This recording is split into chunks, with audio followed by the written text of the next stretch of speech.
It's the Locked On Podcast Network, your team every day.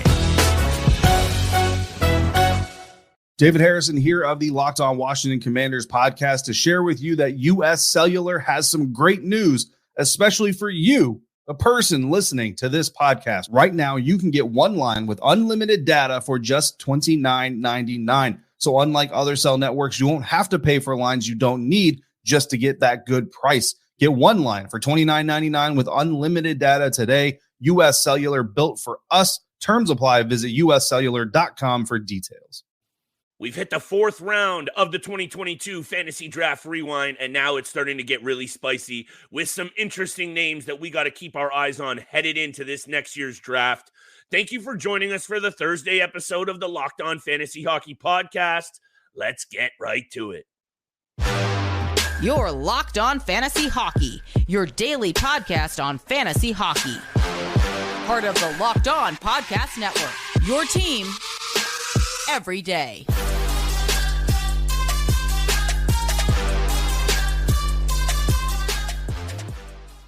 What's going on, hockey heads, and welcome back to your source for off-season news from the Fantasy Lens. It's the Locked On Fantasy Hockey Podcast. I'm joined, as always, by my esteemed co-host, Mr. Steel Roden. Make sure you check out his work all across YouTube under NHL Quick Hits and all across the Locked On Fantasy Network. I'm your boy, Big Flip Livingstone. You've seen some of what I do over at Dauber Hockey, NHL.com, Sportsnet, and more. Make sure you continue to follow us all summer long. We'll be here to break down all the news, fantasy trends, and what you need to dominate that draft. And thank you for making us your first listen every single day. Steel, some of the newsreel has slowed down a little bit. We got some entry-level signings. We got some minor moves. We're not going to talk about that today yet until something really pops up. What we're going to continue to do, take a look at last year's fantasy hockey draft. This is how you're going to get better. Honestly, I've already seen some of my picks, Steel, upcoming, and I'm already learning. You've said a lot, and one of the things I'm already getting better at, wait to take goaltenders. Today's episode, a bunch of goaltenders start to fly off the board, and that's one of those things that happen in these drafts, right? A position starts to go, fantasy GMs start to follow, so we'll break it all down. Tristan Jarry, Darcy Kuemper, Evander Kane, and more. I'll turn it right over to you, though, Steel, and let's start. We're breaking down now the fourth round, back half of the fourth round and down. I'll turn it right over to you for one of the guys that you and I love to talk about.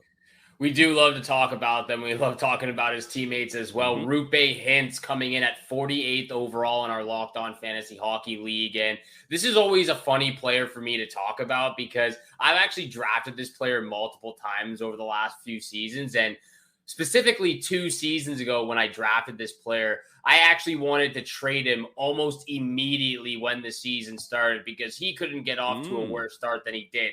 Fair. Only had 1 point in the first 12 games of the season 2 years ago. So it was really funny. I was going to all the guys and my friends in the league trying to do whatever possibly I could to get rid of Roope Hintz. And then he ended up finishing the year with 72 points in 80 games and then followed that up with a 75-point production year in 73 games. I didn't think he'd be able to do it again, but he went out there and did it. And, you know, we've talked a lot about his teammates. I believe in Jason Robertson. I believe in Miro Heiskanen. I believe in Jake Ottinger. And quite honestly, I'm starting to believe in the Dallas Stars, and that's very scary as a Minnesota Wild fan. So when I look at Roope Hintz and, you know, comparing where he was drafted in our league and what his ADP is. His ADP says 108.3, which is round 9. I think that's absolutely preposterous. Yes. I think he goes from the bottom of the 4th round to the top of the 4th round. I think exactly the perfect round for a guy like Roope Hintz is exactly where he is right now in the 4th round. I agree. And actually, maybe even heading into this draft that we're talking about, maybe that was a little bit high for what we had seen point production wise, but not talent level wise. And we've also, you know, you've brought up a good point in the past about the chemistry that's going on with this top 6, top 9 forward group in Dallas. They seem to really like to play together. So one of the things that I'm intrigued the most about is seeing if Matt Duchene can fit in seamlessly. Because we saw Max Domi come in. We saw Mason Marchment come in even. He had his struggles, but then really gelled with this group. So I think at the end of the day, what I'm most intrigued by with this Roope Hintz situation, Steel, is rarely do we see a player have his coming out party in the postseason. This guy really stepped up and made a name for himself this past postseason. Did it work out for the Dallas Stars? No, but that had nothing to do with Roope Hintz. That game he scored a hattie, and it was at every single, he had a power play goal, a penalty, a shorthandy, and a 5-on-5.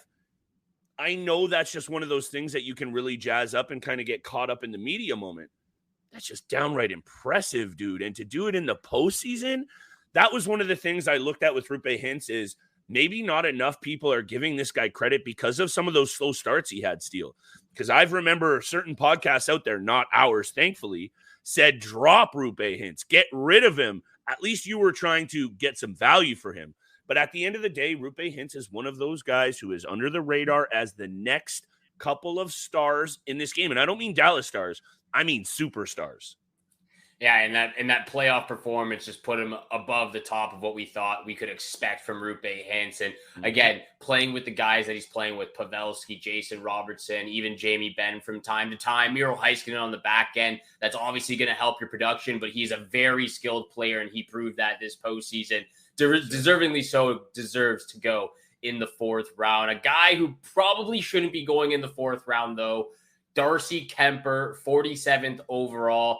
And whoa, I think we saw the difference between a Stanley Cup caliber team and a wild card bubble team with Darcy Kuemper. A 921 save percentage, a 2.54 goals against average in 2021-22 season with Colorado compared to his season with Washington, a 908 save percentage, a 287 goals against average in Washington in 2023.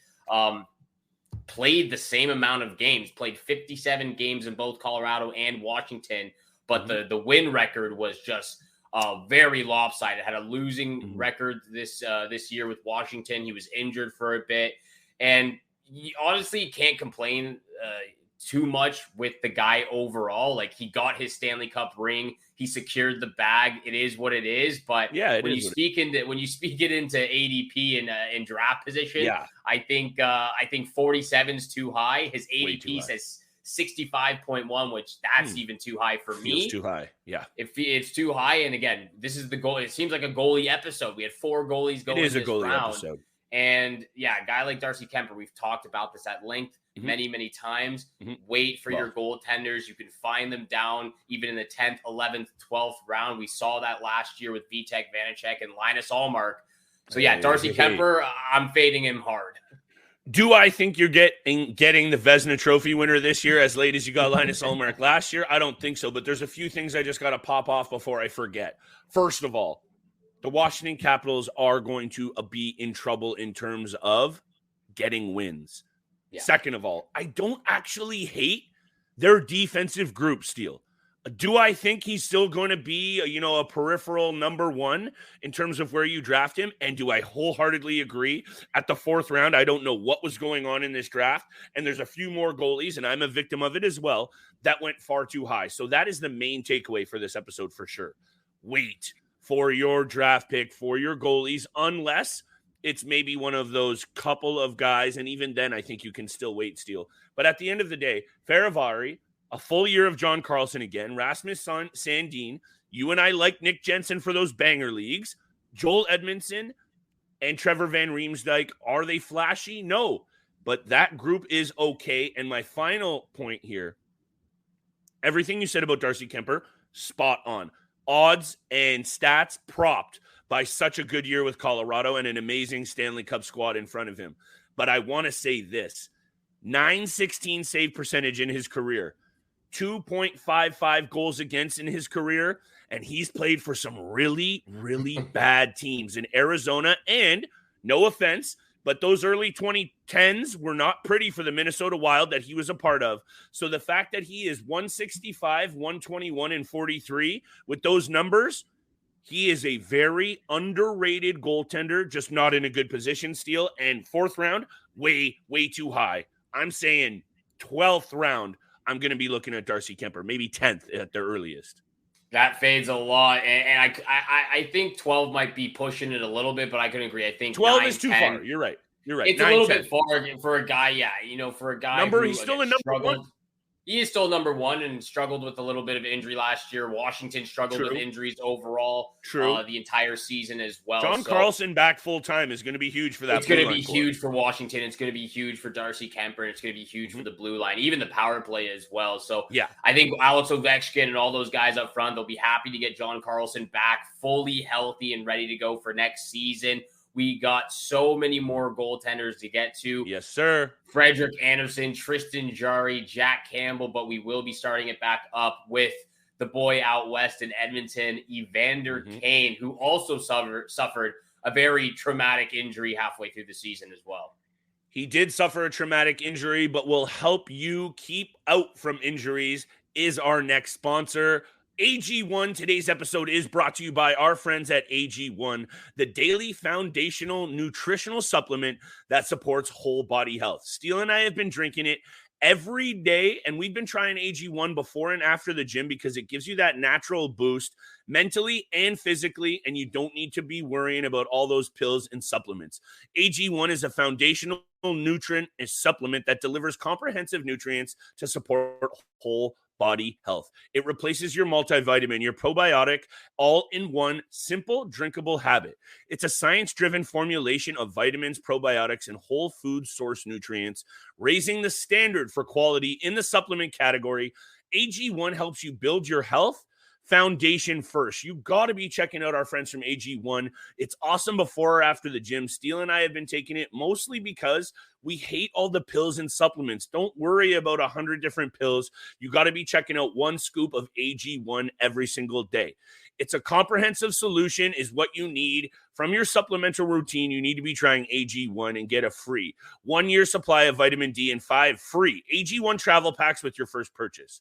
Go to drinkag1.com/NHL network. That's drinkag1.com/NHL network. You got to be checking it out today. What's up, everybody? David Harrison here of the Locked On Commanders podcast. When life gets crazy, and honestly, when doesn't it? Walmart helps you keep it all together now with a little extra help from Instacart. If you need your groceries now-ish, but your options for going to Walmart are later-ish or never-ish, you can get everything you need delivered through Instacart right to your door in as fast as an hour. Skip the shop and savor more of your crazy busy life with Walmart and Instacart. Visit instacart.com to get free delivery on your first 3 orders. Offer valid for a limited time. Minimum order $10. Additional terms apply. And thank you so much for making the Locked On Fantasy Hockey Podcast your first listen every single day. We are a part of the Locked On Podcast Network, where you can find your favorite team from all 4 major sports leagues, including the NCAA, your team every single day. Make sure you hit that subscribe, hit that follow button. We appreciate all that love and support you show us every single day. Monday through Friday, 7 o'clock in the morning is when you can find all of our episodes.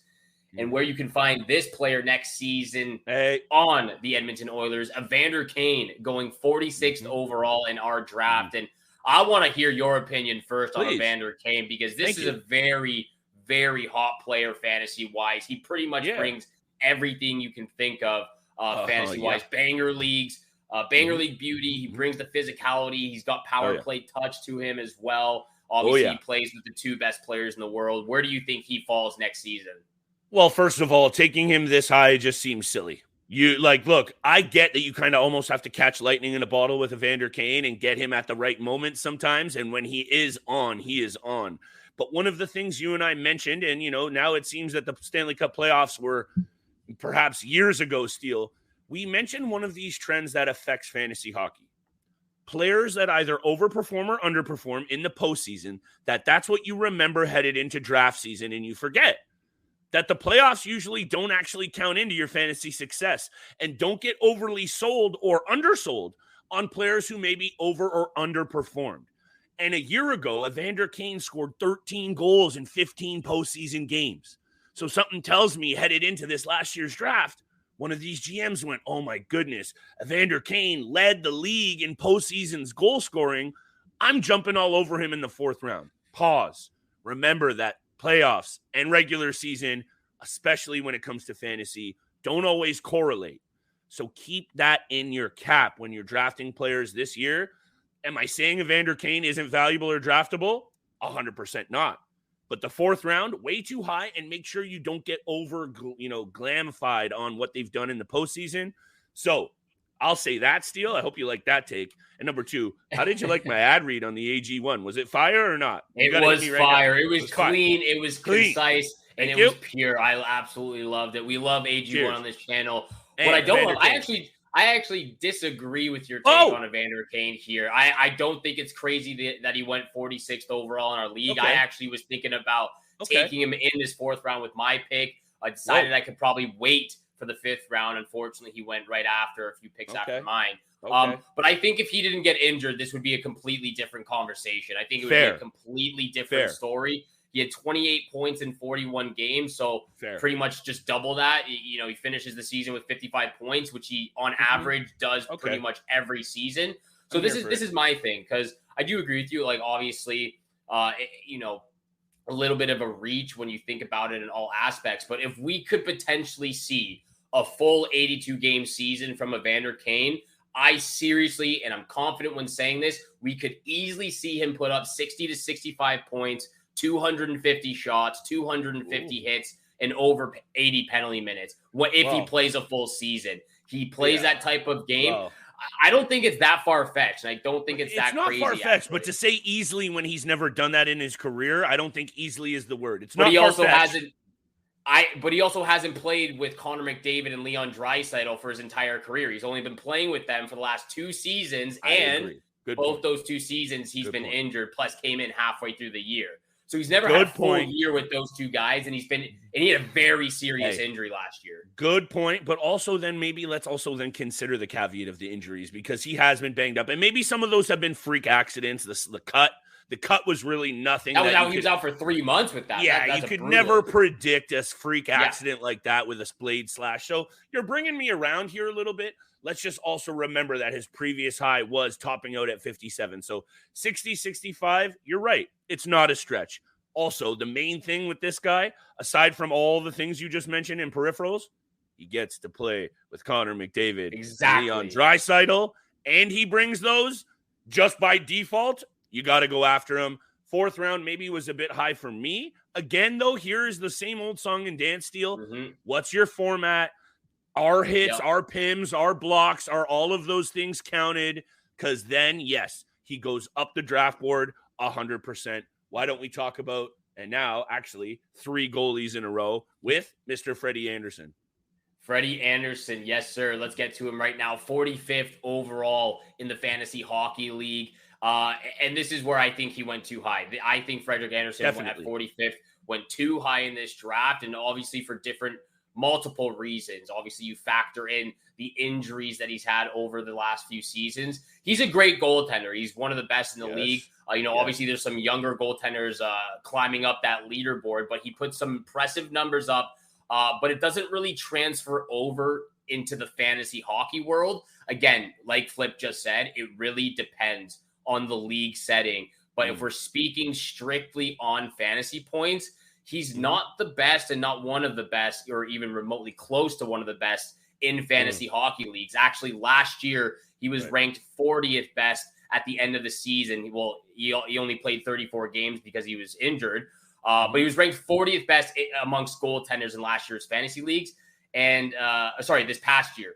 The year prior to that, he played 52 games, and he just cracked the top 15 best goaltenders. So I think the difference now with Frederik Andersen is the difference between Carolina and Toronto is he doesn't face that many shots. And those shots, those saves continue to add up in fantasy points. For me personally, the difference between, like Toronto would give up the most amount of points in the NHL when he was playing. And they probably still do at this point.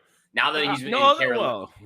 They give up a ton of shots. They do give up a ton of shots. They were a lot better last year defensively. Yes, they were a lot better. But when Frederik Andersen was on the team, they gave 100%. Up a ton of shots. 100%. Now in Carolina, he's got better defensemen. I would fade Andersen to probably the 7th or 8th round. And here's one of those cases, though, Steele, that, in my opinion, 4th round, a little bit too high. But let's look at those numbers after the season heading into this draft. 35 wins, 14 losses, and 3. He's 35, 14, and 3. with a .922 save percentage, and he almost led the league in goals against with 2.17, and he was fourth in Vezina voting. So digging into those numbers, I kind of understand why this GM reached a little bit. But when you also look at the makeup of what's coming in Carolina, when you know the injury history, and they have my boy Kochetkov, and they've also signed Ronta, I don't think I'm comfortable actually investing too much in Freddie Andersen, because to me, there's almost 3 capable goalies in Carolina at taking that crease, whether it's Ronta or Kochetkov or Andersen. So to me, that means be careful of where you're taking Freddie. 4th round was too high, but I kind of get it considering how good he was the year before, Steele. But you make really good points about those shot totals, and obviously those saves add up when you're playing those categorical leagues. We got 2 more goalies to talk about. Let's get to right to break, and let's get back to this because, Tristan Jarry, this is my pick on the board, and I want to talk about it. Tristan Jarry and Jack Campbell, the last 2 players that we'll be talking about for this episode. We will get to them very, very soon. But first, this episode is also brought to you by our friends at Bird Dogs. I can't stress enough how comfy these shorts are. I'm wearing a pair every other day, constantly trying to grab more from Bird Dogs because they are so comfy. And they even make you look better too. I didn't think it was possible, but I am looking fresh and stylish walking down the street, walking on the golf course, walking to the restaurant in my Bird Dogs. They're built for comfort and for versatility. Bird Dogs give you the freedom to wear their pants for any type of occasion. A casual date with your partner, a physical activity like hiking, or even a day out on the golf course. Flip, I'll tell you what, I wore my Bird Dogs the other day to the golf course. I went out and shot 3 over, one of the best rounds of my career so far, my amateur career in the golf world. But I love these Bird Dogs, and the built-in liners are a game changer. They have a huge variety of styles and clothing like khaki shorts, Oxford shorts, bathing suits, joggers, and even gym shorts, what I'm trying to get hands on more and more every time. They even use an anti-stink sweat working fabric that keeps you cool and dry all day long, all summer long in fact. So go to birddogs.com/LockedOnNHL and enter promo code LockedOnNHL for a free Yeti-style tumbler with your order. That's birddogs.com/LockedOnNHL or promo code LockedOnNHL for a free Yeti-style tumbler. You won't want to take your Bird Dogs off ever. We promise you that. This is David Harrison of the Locked On Commanders podcast to draw your attention to the taste that's going down in the bread aisle.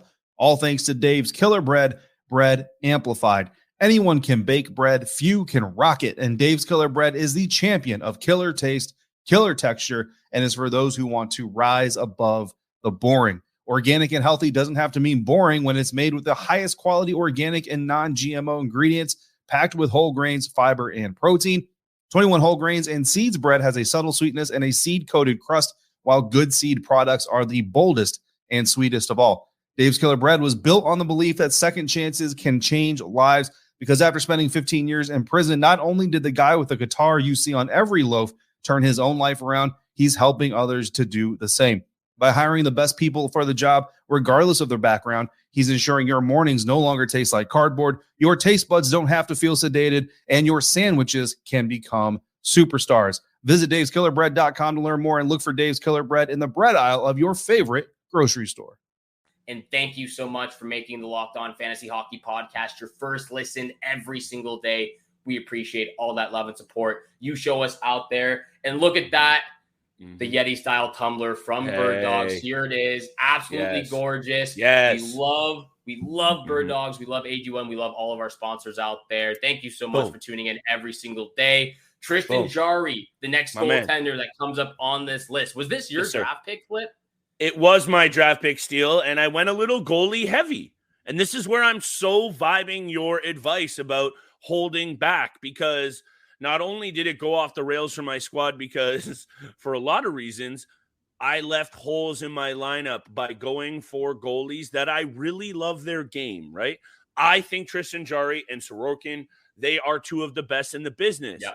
It doesn't always translate to fantasy success. Obviously, with Jarry last year, the injuries are a caveat.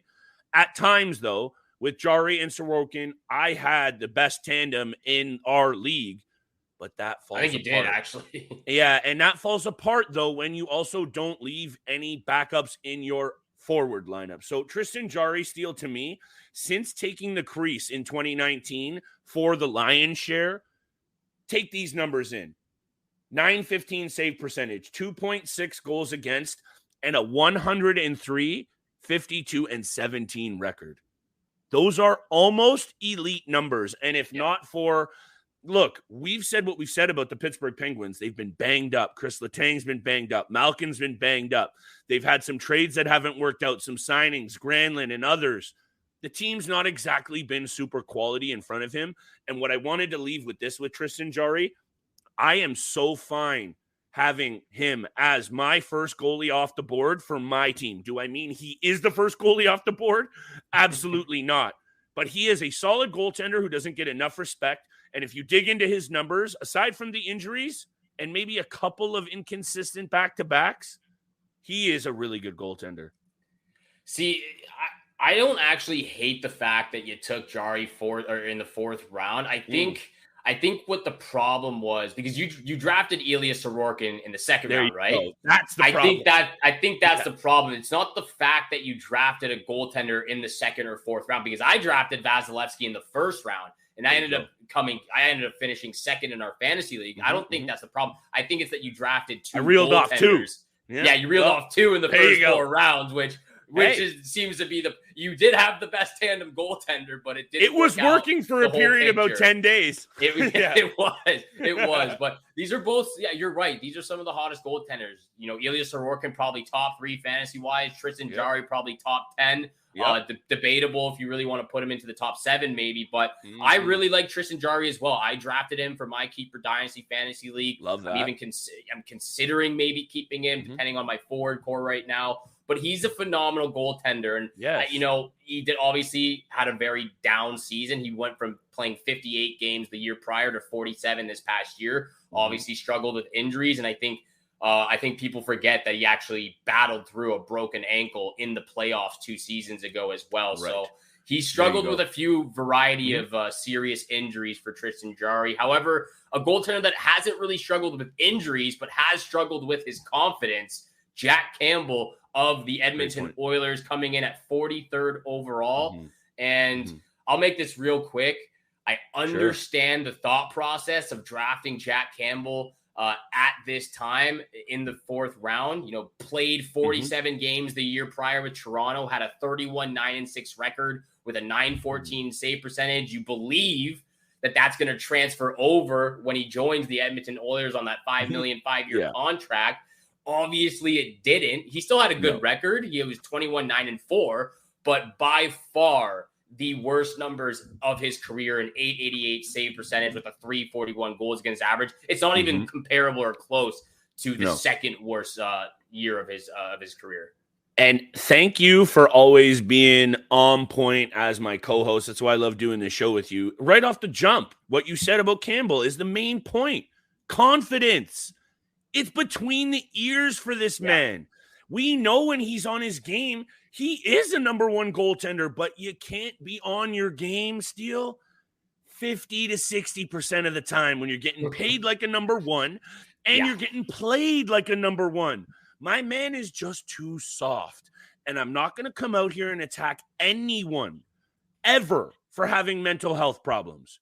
But what I will get at you for is when you're trying to hold down a number 1 position in professional sports and you're getting paid like a professional. You know what I'm saying here? That's why when I don't know if you remember this, but last year the Edmonton Oilers had a little golf tourney in the offseason, and it was right after they got Campbell. And you could tell the whole squad had just been in with the PR staff because they spit out the same thing about Jack Campbell. We love having a number 1. We love having Jack here. He's going to hold us down. He's going to be our guy. It didn't work out like that, did it, Steele? Do I think he's not a solid number 2 option? I actually think he is. And let's remember, he was an 11th overall draft pick.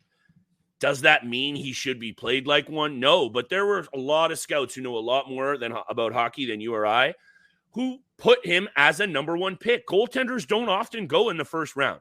So he still holds a lot of value as a backup. he is still one of those top options because the Edmonton Oilers are so good. As a fill-in week to week, you got to be looking to him for wins, especially if, let's say, the Oilers play 4 games. Stuart Skinner is going to be the number 1 goalie in Edmonton, at least to the start of the year.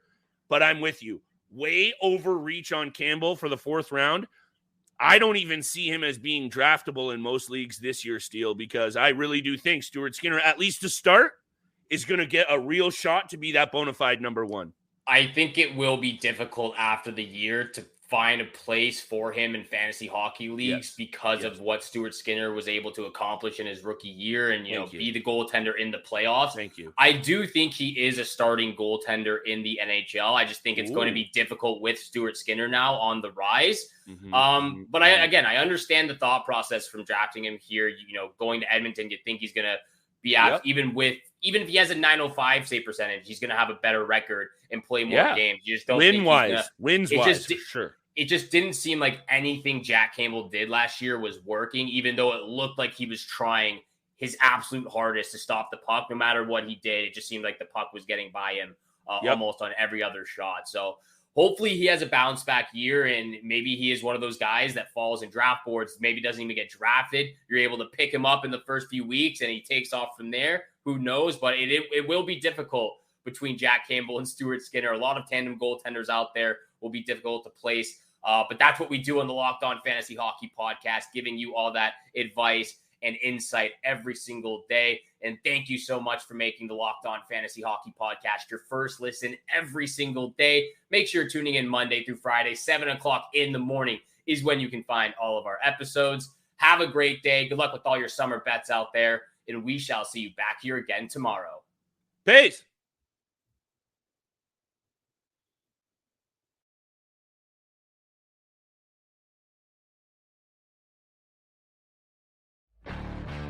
There's no off-season for the true NHL fan, and there are no off days for Locked On NHL. This off-season, Locked On NHL has you taken care of. In just 30 minutes every day, Locked On NHL will give you the latest on all the fireworks of the NHL offseason. Locked On NHL, free and available wherever you get your podcasts and on YouTube. Locked On Podcast Network, your team every day.